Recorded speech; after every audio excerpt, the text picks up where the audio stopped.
हमारा प्यारा भाई खेसारी लाल यादव, उसके पिताजी हम सबके बीच आए हैं। हम सभी को आशीर्वाद देने के लिए मैं चाहूंगा चाचा।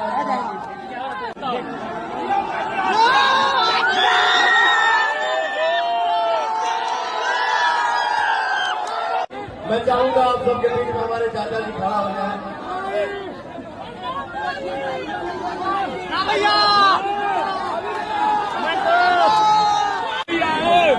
अरे मेरा भाई, हमारे छोटे भाई अंकुश राजा जी के लिए जोरदार ताली हो जाए भैया। क्या बात है, हमारा भाई छावने वाले करता हुआ चलता है।